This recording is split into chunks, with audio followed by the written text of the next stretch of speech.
जय महाराष्ट्र मित्रांनो. तर आता एक पोलीस भरतीचं नवीन अपडेट आलं होता की ग्राउंड थोडं पुढं ढकललं जाणार आहे. तर पुढं म्हणजे काय असं फार पुढं ढकललं जाणार आहे असं यातला भाग नाही आहे. जर झालं तर लगेचच होईल एखाद्या वेळेस की म्हणजे फेब्रुवारीमध्ये स्टार्ट होईल आणि जर नाही झालं तर त्या मग का नाही होणार त्याच्या मागचं रिझन असं आहे की 10वीचे आणि 12वीचे बोर्ड्स एक्झाम पण येतात ते. तर त्यामुळे एखाद्या वेळेस जर लेट झाली पोलीस भरती त्या कारणामुळे होऊ शकते किंवा अन्यथा मग होऊनच जाईल म्हणजे असं फेब्रुवारी मार्चमध्ये घेण्याचं चाललंच आहे पण कन्फर्म नाही. पण तुम्ही अभ्यास आणि ग्राउंड हे चालू ठेवा कंटिन्यू. पोलीस भरती 2 महिन्यांनी होऊन द्या, 1 महिन्याने होऊन द्या किंवा उद्या होऊन द्या. तुमची तयारी 100% पाहिजे. तुमच्यासाठी या गोष्टीचा फरक नाही पडला पाहिजे की बाबा आज येणार आहे उद्या येणार. तुम्ही तयार पाहिलेत, तुम्ही मनाने तयार पाहिलेत, तुमचं डोकं जागेवर पाहिलं कंटिन्यू बाबा हां उद्या जरी आली तरी मी उद्या द्यायला तयार आहे.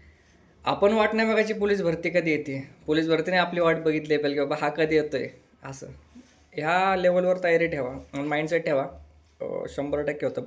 माइंड ज्यावेळेस आयुष्यात आहे ना प्रत्येक माणसाच्या गोष्टी 2 वेळा घडत असतात. एकदा माइंडमध्ये त्यानंतर नास्तित्वात. तर आता सध्या माइंडमध्ये तुमच्या ज्या गोष्टी चालणार की हा होईल नाही होईल नाही होईल तसल्या डोक्यात काही ठेवू नका. होईलच हाच एक विचार ठेवा आणि त्यानंतरनं सेम तुम्ही जे ग्राउंडमध्ये करताय म्हणजे ते तुम्ही जी रोज मेहनत करताय, प्रयत्न करताय तेच तुम्हाला फक्त एक प्रमाण द्यायचं असतं ग्राउंडमध्ये जाऊन की बाबा हा मी सक्षम आहे, मी या गोष्टी ऑलरेडी केलेल्या आहेत. त्याचं प्रमाण म्हणून ती पोलीस भरती आहे. बाकी तुम्हाला माहिती तुम्ही किती पाहण्यात आहेत का तुम्ही कुठे आहेत काय आहेत तर त्या हिशोबाने प्रयत्न चालू ठेवा. जय महाराष्ट्र.